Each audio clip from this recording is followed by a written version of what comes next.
Dans ce petit port de Carnon, on ne serait pas contre une autorisation de pêcher le thon, ou une PPS comme on dit dans le jargon. Les mois où le poisson se fait rare, cela permettrait de remplir ses filets d'autre chose que d'escargots.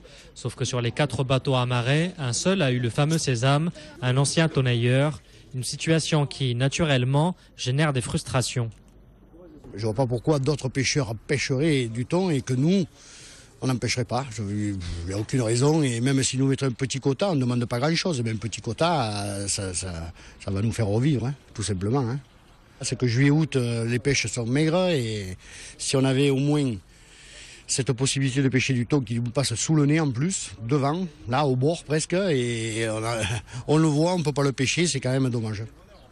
Une généralisation de la pêche à la tonaille permettrait de diversifier l'offre. Thierry a fait le choix de prendre le large et pêcher le poulpe. Tout ça pour éviter de concurrencer ses collègues qui pêchent essentiellement de la dorade. Pourtant, il y a des jours où il ne rentre pas dans ses frais.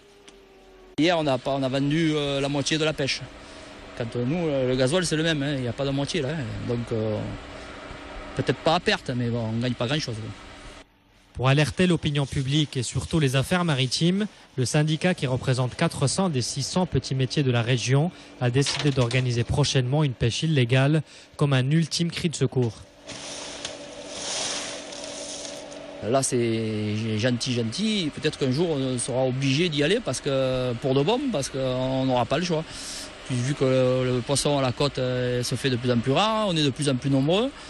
Et il va bien falloir à un moment donné où on met tous la clé sous la porte ou alors on ira pêcher illégalement. Mais bon, ça c'est... Si une telle opération devait avoir lieu, les pêcheurs ont promis de distribuer gracieusement le thon pêché. La société Contralco veut réduire son effectif de moitié après la suspension de l'éthylotest obligatoire dans chaque